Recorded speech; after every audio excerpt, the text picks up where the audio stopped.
और दिल्ली से इस समय की बड़ी खबर आपको बता दें, क्राइम ब्रांच और बांग्लादेशियों के बीच एनकाउंटर हुआ है। बांग्लादेशी अपराधी हैं ये, माफ कीजिए, बांग्लादेशियों नहीं कहूंगी मैं, बांग्लादेशी अपराधी हैं ये जो भारत में रह रहे हैं गलत तरीके से। एनकाउंटर में 6 बांग्लादेशियों को अरेस्ट किया गया है, बांग्लादेशी अपराधियों को अरेस्ट किया गया है। वो कह रहा है कि भाईजान हमारी मदद करें, हमारी एनर्जी को मसला है, हमारे पास फर्टिलाइजर कम हो गई हैं। वो जयशंकर साहब ने कहा है कि ठीक है हम आपको वीजे वूजे देते हैं, आप फिक्र ना करें आपके बिजनेसमैनों के। साहब ये तो बड़ा कमजोर मुल्क है, मतलब पैरा तो नहीं खिलौते। मतलब आप अगर एक मैंडेट लेके आए हैं, आपने इलेक्शन जीता है बांग्लादेश के अंदर, आपकी वालदा की वजह से आपको वोट मिले हैं, आप पावर में आ गए हैं। अब आपने आते सार ही अपना पहला फॉरेन मिनिस्टर का दौरा ही जो है वो इंडिया करवाया है और जाके कहा है कि हमें माफी दे दो। कि पाकिस्तान को चाहिए कि वो 1971 के लिए बांग्लादेश से माफी मांगे। और अगर कोई पाकिस्तानी वहां चला जाता है, कोई इंडिविजुअल भी अगर चला जाता है, यहाँ तक अगर मैं भी कभी बांग्लादेश चली जाऊं तो उन्होंने मुझे भी कहा था कि आप जाकर बांग्लादेश में माफी मांगे। यानी कोई एक जगह उन्होंने मुझे बताई थी जो काफी फेमस थी, और वहां पर जाकर जो है आप एक तरह से बांग्लादेश के लोगों से पाकिस्तान को माफी मांगनी। मेरे ख्याल में वो कभी नहीं भूलता कोई ये चीज है। मैंने कहा कि आप किसी को रिलीजन की बेस पर, आप किसी को अगर उनका कोई लेट्स सपोज कोई कौम है, वो अफगान है, पाकिस्तानी है, हिंदुस्तानी है या किसी और कंट्री के, उसके ऊपर अगर आप उसको टारगेट करते हैं तो उसका रिजल्ट बहुत खराब होता है। या बांग्लादेश को जो कुछ मोहम्मद यूनुस करता रहा है हम वो नहीं करेंगे, और दूसरा हमारी खाद खोलो, हमारा डीजल खोलो, हमारी एड बढ़ाओ। तो मतलब ये तो कोई गलबात नहीं है नदी, ये तो फिर। और दूसरा, हसीना वाजिद इतना डिपेंडेंट कर गई थी बांग्लादेश को जाते हुए कि बहुत सारी चीजें तो वो उनके ऊपर वो हैं। तो आप कैसे देखते हैं? बल्कि बांग्लादेश ने भी, तारड़ साहब, पाकिस्तान का जिक्र नहीं किया उस स्टेटमेंट के अंदर। दोस्तों, आज की वीडियो में हम दिल्ली से आ रही एक ऐसी सनसनीखेज खबर की बात करेंगे जिसने सिक्योरिटी एजेंसीज और आम जनता दोनों के होश उड़ा दिए। कल रात दिल्ली के सरिता विहार इलाके गोलियों की थरथराहट से गूंज उठा जब दिल्ली पुलिस की क्राइम ब्रांच ने एक सीक्रेट इंफॉर्मेशन के आधार पर घेराबंदी की। ये कोई आम एनकाउंटर नहीं था, बल्कि सामने वो लोग थे जो बॉर्डर पार से आकर दिल्ली के दिल में पनाह लिए बैठे थे। जैसे ही क्राइम ब्रांच की टीम ने इन्हें सरेंडर करने को कहा, इन शातिर अपराधियों ने पुलिस पर सीधी फायरिंग शुरू कर दी। पुलिस ने भी अपनी जान पर खेलकर जवाबी कार्रवाई की और काफी मुशक्कत के बाद 6 बांग्लादेशी नागरिकों को अरेस्ट कर लिया है। इनके पास से 3 देसी पिस्तौल्स और काफी मात्रा में कारतूस बरामद हुए हैं, जो इस बात का सबूत है कि ये लोग किसी बहुत बड़ी साजिश या घटना को अंजाम देने के मकसद से इकट्ठे हुए थे। सबसे बड़ा सवाल जो आज हर दिल्ली वासी के मन में है वो ये कि ये लोग हमारे बॉर्डर्स क्रॉस करके इतने चेक पॉइंट्स पार करके देश की राजधानी तक कैसे पहुंच गए? क्या इन्हें यहाँ किसी लोकल गैंग का सपोर्ट मिल रहा था या फिर ये किसी स्लीपर सेल का हिस्सा है?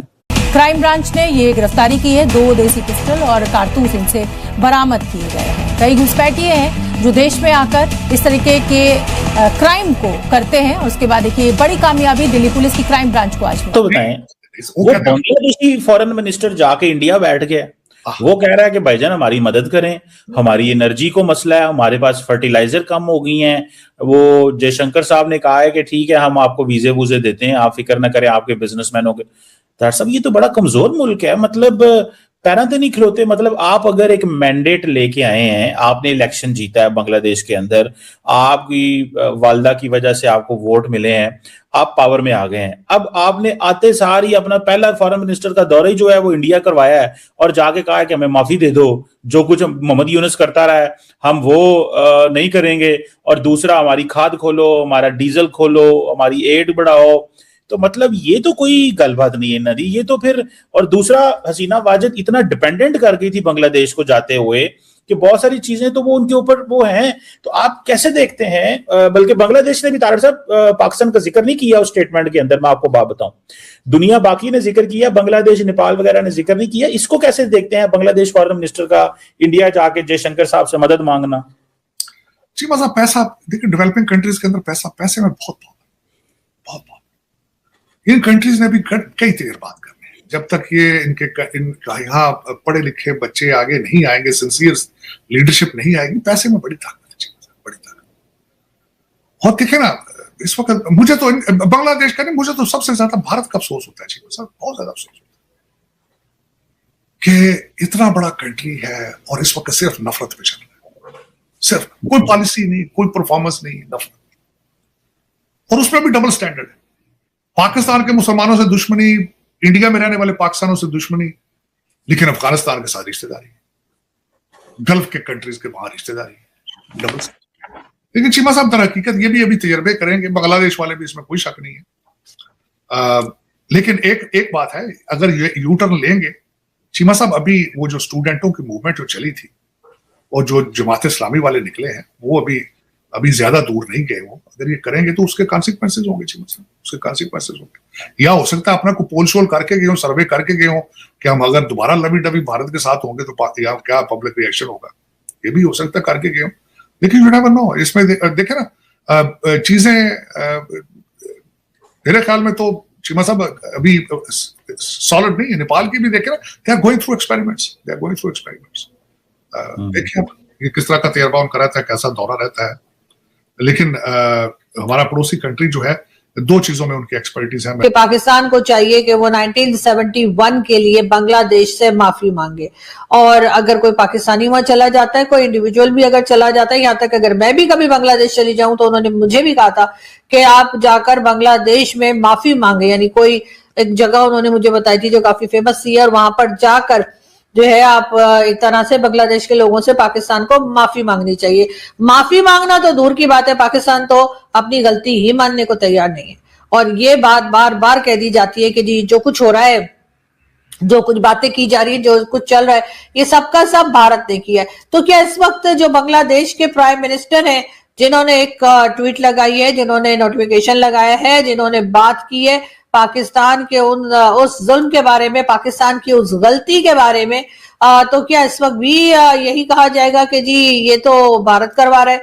यकीनन बहुत सी गलतियां हो जाती हैं, इंसानों से भी हो जाती हैं, कंट्रीज से भी हो जाती हैं, जो कंट्री चलाने वाले हैं वो भी गलती कर बैठते हैं। लेकिन सही बात यह है कि आप अपनी गलती को मान जाइए, अपनी गलती की माफी मांग लीजिए। सालों साल गुजर गए, लेकिन आप हिस्ट्री को बदल नहीं सकते, आप हिस्ट्री को बिल्कुल अपने मुताबिक नहीं कर सकते, ना अपनी पसंद के हिसाब से कर सकते।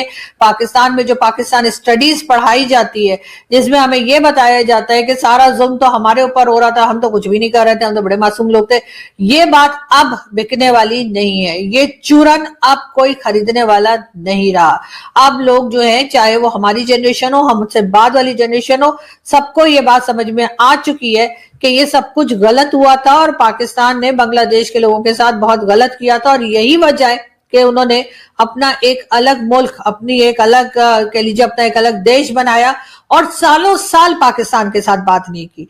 इस वक्त भी जो नई गवर्नमेंट आई, उससे पहले जो केयर टेकर गवर्नमेंट थी, उसके लिए भी यही कहा जा रहा है कि 50 साल के बाद पाकिस्तान और बांग्लादेश के दरमियान जो है वो एक तरह से जो फ्लाइट्स हैं उसको रिज्यूम किया गया, आपस में ट्रेड हो रही है या बातचीत हो रही है। लेकिन ये सब हो तो रहा है, मगर क्या पाकिस्तान अपनी गलती को मानेगा? क्या पाकिस्तान अपनी गलती के ऊपर माफी मांगेगा? क्या ये होता हुआ आपको दिखाई दे रहा है? यकीनन ये एक बहुत मुश्किल काम है, क्योंकि हमारी जो कंट्री है या हमारे जो लोग हैं वो एक इस तरह के लोग हैं जिन्होंने कभी अपनी गलती को माना नहीं है। कभी भी किसी भी जगह पर पाकिस्तान ने अपनी गलती नहीं मानी है, तो आप कैसे मान जाएंगे? वैसे तो मैं तो इस चीज पे बिलीव रखती हूँ कि अगर आपने रिश्ते कायम रखने हैं, अगर आपने रिश्ता बना के रखना है, तो आपकी गलती हो या आपकी गलती ना हो, रिश्ता बचाने के लिए आपको माफी मांग लेनी चाहिए। लेकिन यहाँ पर तो साफ साफ पाकिस्तान की ना सिर्फ ये कि गलती भी दिखाई दे रही है, बल्कि कई लोग जो है इस बारे में बात भी कर रहे हैं। और अब तो जब बांग्लादेश के प्राइम मिनिस्टर साहब ने एक ट्वीट लगा। दोस्तों, इस गिरफ्तारी के बाद अब इंटेरोगेशन का सिलसिला तेजी से चल रहा है। क्राइम ब्रांच की टीम ये पता लगाने में जुटी हुई है कि ये 6 लोग दिल्ली में कब से रह रहे थे और इनके ठिकाने कहाँ कहाँ हैं। अक्सर देखा गया है कि इलीगल माइग्रेंट्स शहर के क्राउडेड एरियाज में अपनी पहचान छुपाकर रहते हैं और फिर अचानक से बड़े क्राइम्स को अंजाम देकर गायब हो जाते हैं। पुलिस इनके मोबाइल रिकॉर्ड्स और कॉन्टैक्ट्स को भी खंगाल रही है ताकि ये पता लगाया जा सके कि इनका हैंडलर कौन है। क्या इनका मकसद सिर्फ लूटपाट था या फिर ये किसी बड़े टेरर मॉड्यूल से जुड़े हैं? ये सब अभी जांच का विषय है। लेकिन एक बात तो साफ है कि अगर ये लोग कल पकड़े ना जाते तो दिल्ली में कोई बड़ी वारदात होने की पूरी आशंका थी। हम इस मामले से जुड़ी हर छोटी बड़ी अपडेट तक पहुंचेंगे और आप तक पहुंचाएंगे। आपको क्या लगता है, क्या ऐसे इलीगल माइग्रेंट्स की वजह से शहर की सुरक्षा खतरे में पड़ रही है? क्या बॉर्डर सिक्योरिटी को और सख्त करने की जरूरत है? अपनी राय नीचे कमेंट सेक्शन में जरूर दें। वीडियो इन्फॉर्मेटिव लगी हो तो इसे ज़्यादा से ज़्यादा लोगों के साथ शेयर करें, लाइक करें और हमारे चैनल को सब्सक्राइब करके बेल आइकन दबाना ना भूलें ताकि देश दुनिया की हर बड़ी खबर आप तक सबसे पहले पहुंच सके।